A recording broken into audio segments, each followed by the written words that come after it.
Velkommen til Nøjes Film. Jeg er på vej op til Nick. Det er ved at være et stykke tid siden, jeg har set ham. Så han har fortalt mig, at han har en idé til en video, vi skal lave. Så lad os komme op og høre, hvad han har at sige. Yes. Kaffen, den skal være varm. Faktisk noget, jeg glæder mig lidt til, det er, at jeg var med op og slibe gulvene ved Nicks nye kontor. Og nu har han ligesom fået det hele på plads. Og han snakker om, at man kan lave nogle godt b-roll deroppe, og vi måske kan lave nogle nøjesfilm deroppe også, så det ikke kun bliver hjemme med mig. Men lad os se, hvad der sker, når man går rundt her. Han bor sådan et rigtig fint nyt sted. Så kaffen, den skal være varm, Nick. Jeg kommer nu. Om de er hjemme? Det ved jeg ikke. Måske.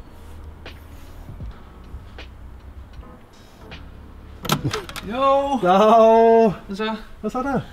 Kom indenfor. Jeg kunne altså ikke fikse dit kamera. Nej. Den gider stadig ikke at spytte dem ud, så. Jeg har sådan prøvet at lave sådan noget vlogging på vej heroppe. Nu ved vi kameraet blive. Så jeg ved ikke, hvor godt det blev. Det er sgu meget. Nå, fedt. Det er et lortekamera, det der. Det laver sådan rigtig dårlige billeder. Lort. Hvad skal vi gøre? Kaffe? Kaffe. Vi skal have noget kaffe. Ja.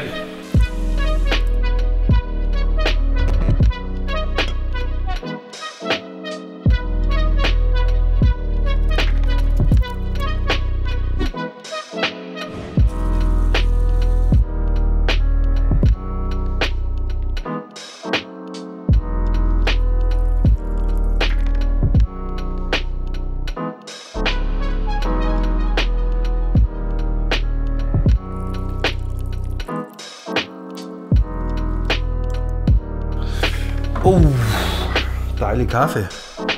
Det er byens bedste. Cirka. Igen, jeg ved ikke, hvad der skal ske, så Nick, kan du fortælle mig det? Jeg havde forestillet mig, at vi skulle snakke lidt til jer derude omkring, nogle gode grunde til, hvorfor man skulle prøve at skyde film, hvis man ikke har prøvet det før. Hvor mange tænker du, vi skal finde ud af? Jeg tænker, vi godt kan komme op med 5. Den første grund til, at du skal prøve at skyde film, og det er altså kun, hvis du ikke har prøvet at skyde det før. Den første grund, det er fordi det højst sandsynligt bliver en udfordring for dig. Og det er skide godt at udfordre sig selv som fotograf. Før i tiden, der skød jeg meget på min iPhone, og den gør jo sådan set alt arbejdet for en. Jeg vidste præcis, at jeg skal bare pege den her hen og trykke på den. Det var ikke en udfordring længere. Den havde jeg ligesom luret. Da jeg så fik et filmkamera i hånden, der blev jeg faktisk udfordret på alt fra hvad for en film skal jeg vælge, til hvad for nogle knapper skal jeg trykke på, til hvordan putter jeg filmen i. Udfordre dig selv som fotograf. Prøv at skyde film. Yep. Jeg tager... for helvede, mand. Grund nummer 2. Kom ned i gear. Jeg har brugt det personligt i mit eget arbejde, fordi jeg skyder selvfølgelig også digitalt. Jeg lever af at tage billeder. Så når jeg har, været ude at skyde, eller når jeg skyder analog, så tager jeg det simpelthen med på arbejdet, hvor jeg skyder digitalt. Hvor jeg simpelthen tænker meget mere over de modeller, jeg skyder, at jeg ikke bare skyder løs. Og det jeg har fået af at skyde analog, at jeg simpelthen tænker meget mere over tingene. Så jeg synes til jer derude, der har digital kamera og et kæmpe stort memory card, som der gerne vil prøve at skyde analog, hvor der kun er 36 billeder eller 8 eller 10 på en film. Prøv det, fordi I kan garanteret også godt bruge det, når I skyder digitalt. Grund nummer 3, det er for at prøve den der super manuelle følelse. Jeg ved godt, at man kan indstille en masse manuelt på et digitalt kamera, og det er der også rigtig mange, der gør. Men den manuelle følelse ved et analog kamera, altså de her bare ting som kliklydene, og når man rewinder filmen, den siger altså, det er jo sådan nogle ting, der er super lækre for en fotograf. Man føler virkelig, at det er dig, der laver et stykke arbejde. Det fede ved det er også, at man kommer ikke til at skyde 1 milliard billeder, så du kommer i hvert fald ikke til at stå og teste om, er den nu fuldstændig eksponeret, som jeg vil. Du begynder at stole meget mere på, hvordan du vil have indstillingerne, og til sidst så har du faktisk en ret god fornemmelse for, jeg er komfortabel med, at jeg har skudt det her billede nu, jeg behøver ikke tage 15 mere. Det er grund nummer 3. Grund nummer 4, det er historie.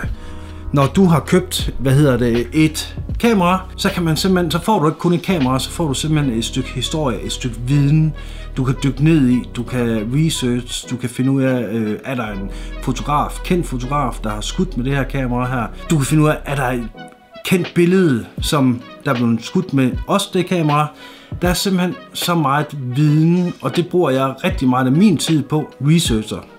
Altså, få noget fotografisk viden, noget historie, et stykke historie. Det synes jeg simpelthen, det er faktisk noget, jeg gør ret meget i. Det gør du? Det gør jeg. Det er ikke noget, jeg har gjort færdig meget i, men jeg tror sgu faktisk, jeg vil prøve det. Ja, altså jeg bruger virkelig rigtig meget af mine nattetimer på at læse historie. Okay. Ja. Sejt. Ja. Men jeg tænker, inden vi lige tager den der 5. grund, så tæt på mig. Mangler vi altså noget øl.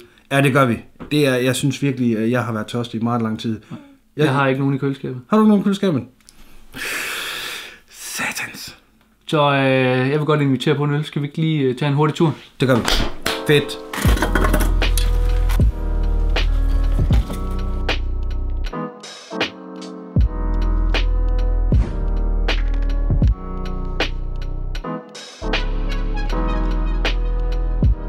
Man må aldrig nogensinde drikke en øl.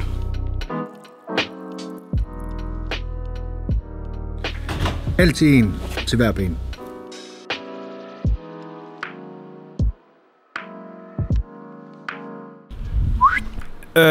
Vi mangler punkt nummer 5, og den tager Nick. Punkt nummer 5, det er, der findes tusindvis af film derude, og de film skal du selvfølgelig prøve, fordi der bliver der er et look, der er bagt ind i de her film. Så du slipper for at gå ind i Lightroom, eller Photoshop, eller whatever program du nu bruger. Du får simpelthen looket straight ud af kameraet. Det kan være, der lige er lidt med kontrasten, afhængig af, hvordan du vælger at scanne dine fotos, eller får nogle andre til at scanne det. Men looket, det er simpelthen bagt ind, og så får du lov til at prøve alle mulige forskellige, meget anerkendte look, som for eksempel portrætlooket. Det var vores, eller faktisk lidt, det var faktisk Nicks 5 gode grunde. Ja, det kan vi godt sige. Det er vores. Det er Nøjesfilms 5 grunde til, at du skal prøve at skyde med film. Ja, og det synes jeg virkelig, I skal tænke over. Så gå ud og, køb jer et billigt point and shoot. Måske. Eller et SLR. Ja. Eller whatever. Brug lidt ekstra penge måske, hvis du kan finde det. Hvis du er heldig, finder du det på hvad skal man sige, et marked eller en genbrug. Ja, genbrug eller bare tjek eBay. Der er så mange steder, hvor du kan købe et godt kamera. Så jeg vil lige sige, hvad er det, vi plejer at sige, inden vi slutter? Vi siger, Nøjesfilm, vi er ude fra. Husk lige at like, subscribe, gør et eller andet. Der er en masse knapper hernede, når man kan trykke på, som vi vil blive rigtig glade for, og det gør faktisk en lille forskel for os. Så Nøjesfilm, vi er ude fra. Ses næste gang. Godt sagt.